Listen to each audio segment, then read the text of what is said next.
In 1969, the Navy establishes Top Gun, the fighter weapons school, to teach pilots dogfighting.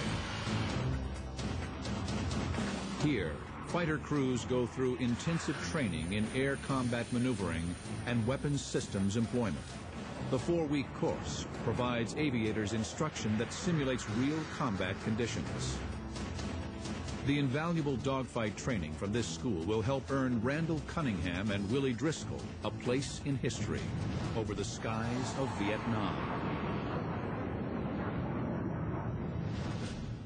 Commissioned into the Navy in 1967, Cunningham's love of John Wayne films and aggressive nature won him the nickname Duke. I was with Duke Cunningham during the entire combat cruise, and he was 24 hours, 7 days a week. He would just as soon skip lunch and go read up something in the book. Very dedicated to his craft. And as I found out in reading up about gentlemen like Oswald Boelke and Manfred von Richthofen, they were the same way. In 1972, Duke Cunningham is a pilot aboard the USS Constellation, flying the Navy's newest fighter, the F-4 Phantom. The Phantom divides the workload between two men, the pilot and the radar intercept officer, or RIO. Cunningham's RIO is Lieutenant J.G. Willie Irish Driscoll. The idea behind it was to take some of the burden off the pilot so that he wouldn't have to worry about flying the plane, running the electronic countermeasures, deploying chaff and flares, running the radios, running the radar and all this. At the same time working together, two sets of eyes and two sets of brains are better than one. Cunningham and Driscoll train relentlessly together, becoming a formidable fighting team.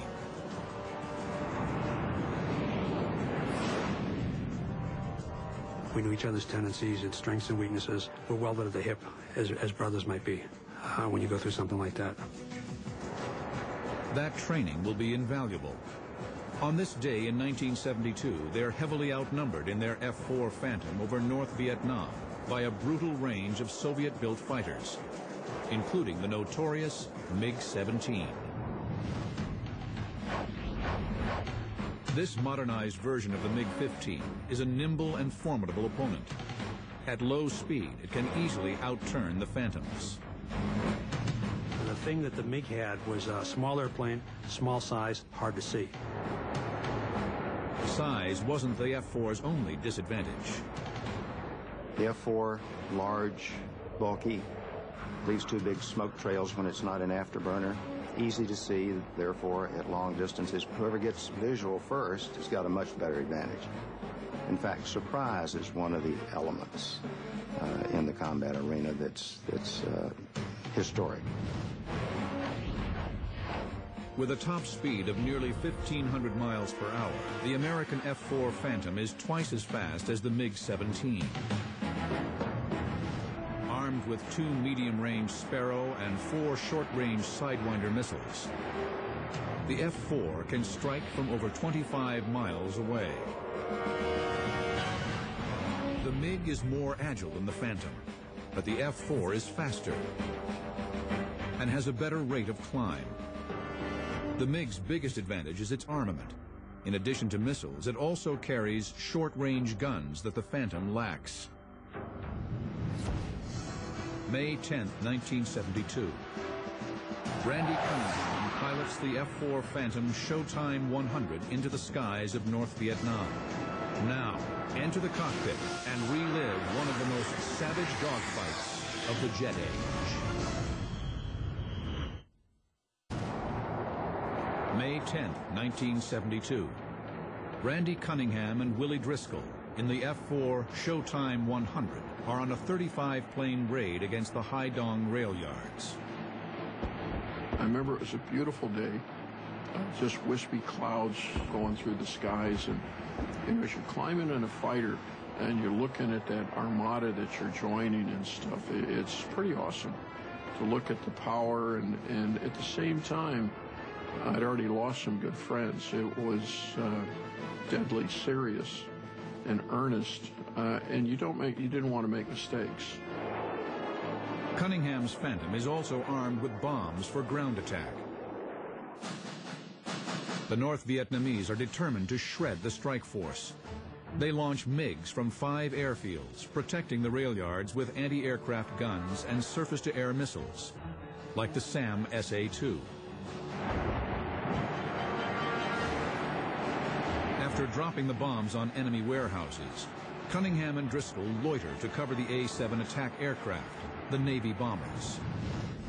Cunningham's wingman is Brian Grant. I told Willie, I said, look at that target we just hit, because we decimated the whole thing. We're secondary explosions. But about that time, Brian Grant spoke up and he said, Dukes, MiG-17's at 7 o'clock. Two MiG-17s swooped down behind their two Phantoms. Tracers flash by their cockpit. The MiGs are traveling fast.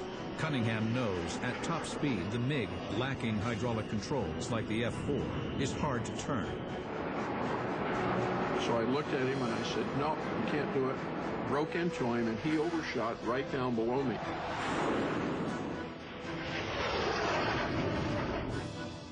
But the second MiG, 1,500 feet behind, rolls up to Cunningham's belly. Brian Grant and his Rio, Jerry Sullivan, tell Cunningham they'll take care of the second MiG, leaving Cunningham free to deal with the MiG that overshot him. I put my nose on him and come through him. I get a Sidewinder tone and squeeze the trigger. The missile literally went up his tailpipe and exploded.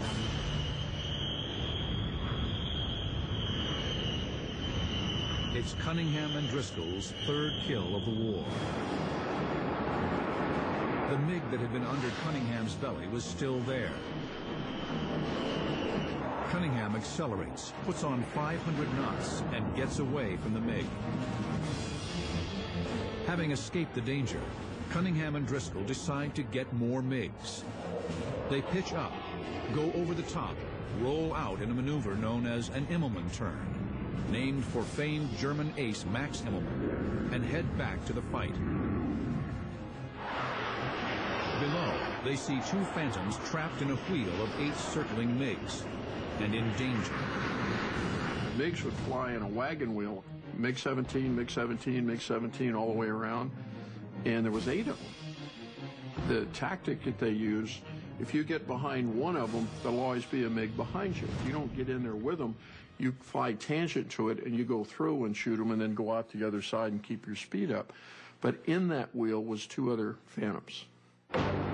As Cunningham starts to head in, an F-4 shoots out of the circle, so close they nearly collide. It's Commander Dwight Timm, Cunningham's executive officer, and Timm's Rio, Jim Fox. Timm is here. There's 2 MiGs on his 5 o'clock, which he sees. But he doesn't see a MiG-17 on his wing, closing in to attack. Cunningham falls in behind and calls for the F-4 in port turn to break away. With Timm's Phantom and the attacking MiG close together, the Sidewinder can't lock on to the enemy plane. If Cunningham fires, the missile could lock on Timm. Cunningham again warns Timm to break right. He really yelled it out loud, at which point every F-4 out there broke right.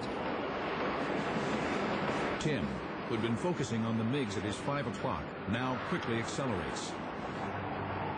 He brakes hard right. The MiG turns, but at this speed can't match the move.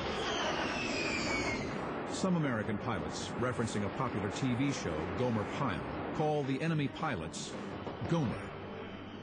Knowing the enemy's airplane helps because a MiG-17 doesn't have hydraulically boosted controls. It takes a big Gomer in there to pull that pole when he's got all that speed and that G and then nose